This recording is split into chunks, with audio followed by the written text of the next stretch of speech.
Hello guys, मेरे YouTube channel का स्वागत है। मेरा नाम मनमोहन मिश्रा। तो आज हम इस वीडियो में डिस्कस करने वाले हैं कि best SIP mutual funds for 2025। जी हाँ, ऐसे कौन से म्यूचुअल फंड है जो कि आप 2025 में एसआईपी स्टार्ट कर सकते हैं। मैं आपको ऐसे 5 म्यूचुअल फंड के बारे में बताने वाला हूँ। वो बेसिकली मिक्सचर होंगे सारे कैटेगरी के। आप ये मत सोचिए कि सिर्फ एक ही कैटेगरी का बताऊंगा, सारे मिक्सचर होंगे। और मैं आपको ऐसे 5 म्यूचुअल फंड के बारे में बताऊंगा जो अभी बूम चल रहा है, मतलब जिनको अभी आप अगर इन्वेस्टमेंट करते हैं तो आपको एक फ्यूचर में एक अच्छा खासा रिटर्न मिलने के चांसेस हैं। तो मैं आपको ऐसे ही 5 म्यूचुअल फंड के बारे में बताऊंगा जो कि बूम्ड है।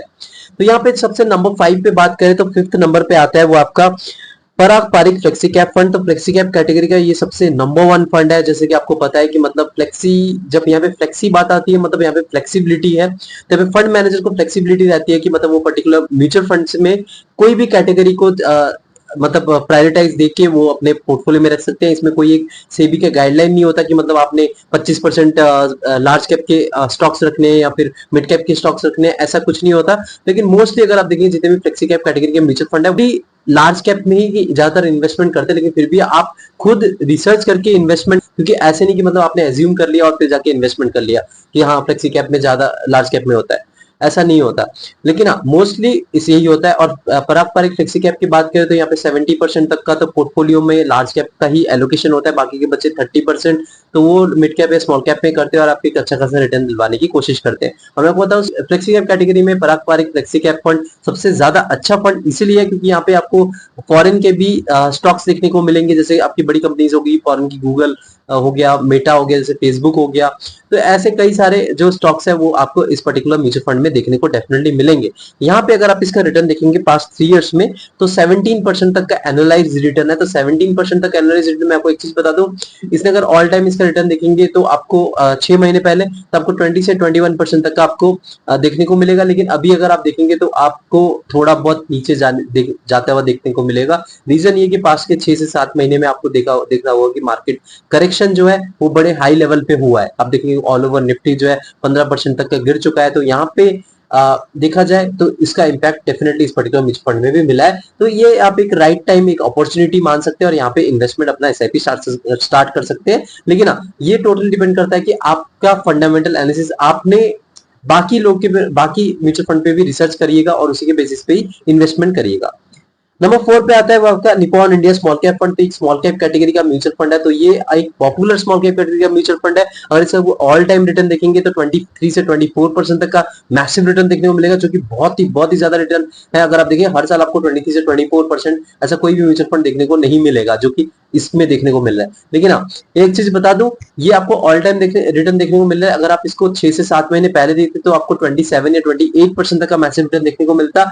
लेकिन अभी 3% का एवरेज गिर चुका है। रीजन ये कि क्योंकि पास्ट 6 से 7 महीने में आप देखेंगे कि यहाँ पे एक मेजर करेक्शन मार्केट में देखने को मिला है। उस चक्कर में यहाँ पे जो Nippon India small cap fund में भी इंपैक्ट देखने को बहुत ज्यादा मिला है। तो एवरेज आउट जो है थोड़ा कम हो चुका है और इसका 24% या 23% तक का इसका ऑन एन एवरेज रिटर्न हो चुका है ऑल टाइम रिटर्न में अगर आप देखेंगे तो। नंबर 3 में हो गया आपका एचडीएफसी फोकस 30 फंड।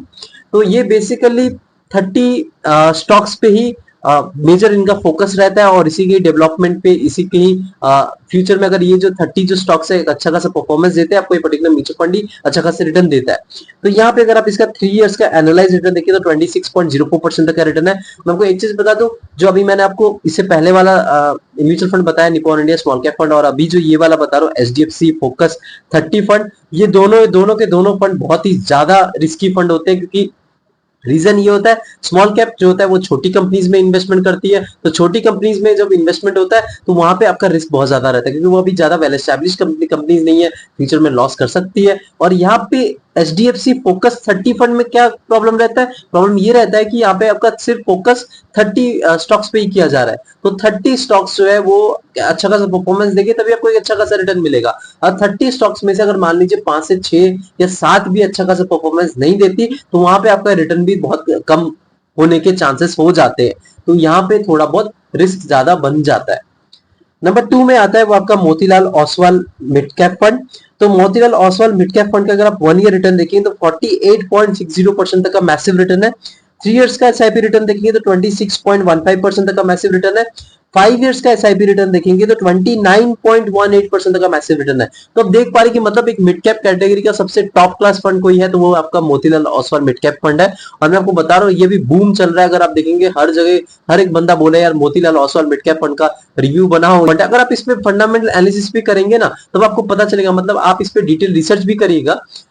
मतलब जो इन्होंने स्टॉक्स अपने पोर्टफोलियो में रख रखे हैं तो मैं आप उससे पता चलेगा कि यार इन्होंने रिस्क को कम लेके और रिटर्न आपको थोड़ा अच्छा खासा दिलवाने की कोशिश करी है मिड कैप कैटेगरी में। तो डेफिनेटली यहाँ पे मैं आपको बताऊं मिड कैप कैटेगरी में एक नंबर 1 आप इसको म्यूचुअल फंड मान सकते हैं जो Motilal Oswal mid cap fund. लेकिन आप खुद रिसर्च करके इन्वेस्टमेंट करिएगा, यानी कि मैंने बोल दिया आपने जब आके इन्वेस्टमेंट कर दिया। तो देखिए पास्ट रिटर्न फ्यूचर रिटर्न पे डिपेंड नहीं करता है, मतलब पास्ट रिटर्न में अगर अच्छा खासा रिटर्न दिलवा रखा है यानी कि फ्यूचर में आपको भी अच्छा खासा रिटर्न दिलवा सके, ऐसा कभी भी नहीं होता है। तो ये चीजें टोटली डिपेंड करती है कि फंड मैनेजर कैसा है, मार्केट कंडीशन कैसा है, मार्केट अगर अच्छा खासा परफॉर्मेंस दे रहा है कि नहीं, तो सब कुछ ये टोटली बहुत सारे फैक्टर्स पे डिपेंड करता है, तभी उस बेसिस पे एक अच्छा खासा रिटर्न दिलवाता है। लेकिन मोतीलाल एक ब्रांडेड कंपनी है, मतलब ब्रांडेड अगर आप इसका फंड हाउस मान सकते हैं। तो ब्रांडेड मतलब इन्होंने पास्ट में आप देखेंगे इनके जो कई अलग कैटेगरी के जो म्यूचुअल फंड है उन्हें एक अच्छा खासा रिटर्न दिलवा रखे हैं, तो ये अपने आप को नीचे नहीं गिरवाएंगे।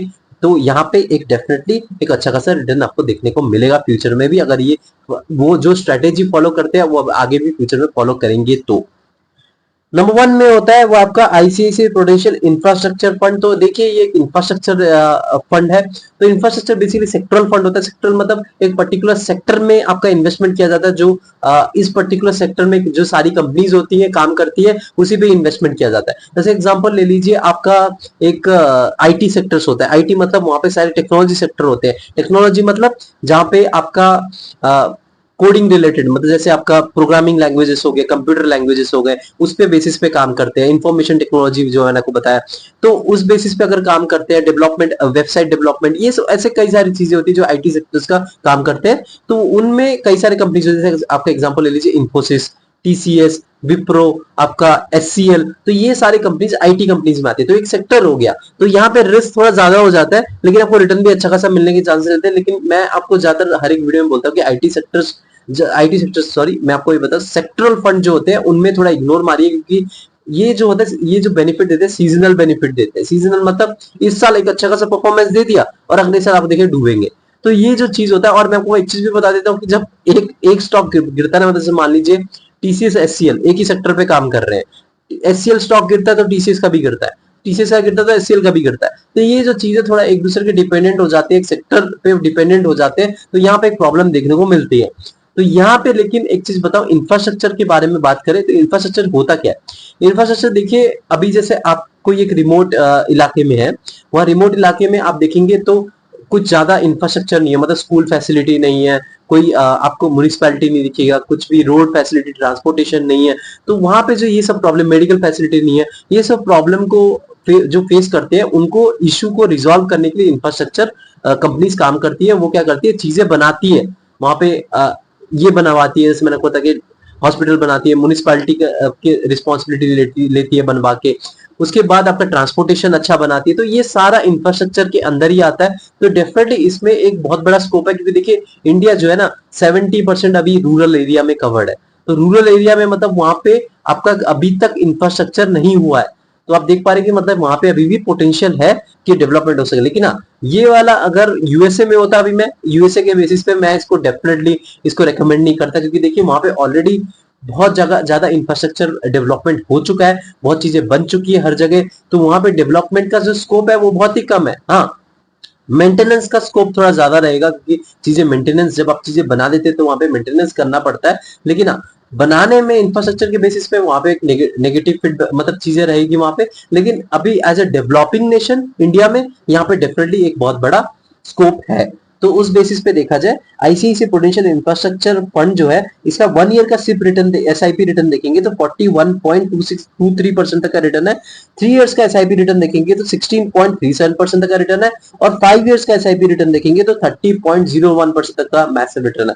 तो आप देख पा रहे कि इन्होंने रिटर्न जो है इसके मामले में बिल्कुल भी निराश नहीं किया है। लेकिन 3 साल का रिटर्न अगर आप देखेंगे तो थोड़ा कम है, लेकिन 5 साल का रिटर्न देखिए एवरेज आउट बहुत ज्यादा हो जा रहा है। तो आप देख पा रहे हैं कि मतलब जो पास्ट में जो इन्होंने अभी जो पास्ट के 1 साल या 2 साल में इन्होंने एक अच्छा खासा रिटर्न दिलवा रखा है, तभी ये अभी ये पर्टिकुलर जो म्यूचुअल फंड है बूम में चल रहा है, मतलब ये पर्टिकुलर सेक्टर भी बूम में चल रहा है। लेकिन मैं आपको एक चीज बताऊं, बूम के बेसिस पे मत जाइए, क्योंकि बूम जो है ना वो अभी थोड़ी देर के लिए रहता है। तो आप अपने हिसाब से रिसर्च करके इन्वेस्टमेंट करेगा। लेकिन मैं आपको एक रेकमेंड करूंगा कि जो आपका सेक्टरल फंड है उससे थोड़ा ज्यादा दूर रहिए। और जो मैंने आपको भी एक और म्यूचुअल फंड बताया वो आपका 30 जो focus HDFC 30 focus mutual fund है, उसमें भी थोड़ा बहुत आप रिसर्च करके इन्वेस्टमेंट कर सकते हैं। उसमें भी मैं बोलूंगा, सजेस्ट करूंगा दूर रहिए, दूर भी रह सकते हैं। बाकी के जो 3 म्यूचुअल फंड मैंने आपको बताया उसमें आप इन्वेस्टमेंट कर सकते हैं, लेकिन हाँ खुद रिसर्च करके इन्वेस्टमेंट करेगा। यानी कि मैंने बोल दिया दूर रहिएगा तो आप दूर रह गए, ऐसा नहीं। फ्यूचर में अगर आपको उसने 100% तक का रिटर्न दे दिया और मेरे को आप गाली दे रहे हैं, देखिए रिस्क बना रहता है। ये म्यूचुअल फंड में जब आप करते हैं, इन्वेस्टमेंट करते हैं, तो आपका यहाँ पे रिस्क बना रहेगा। Market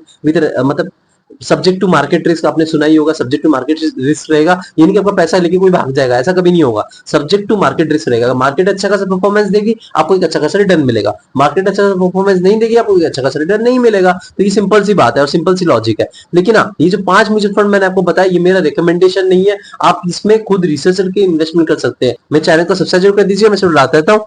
thank you.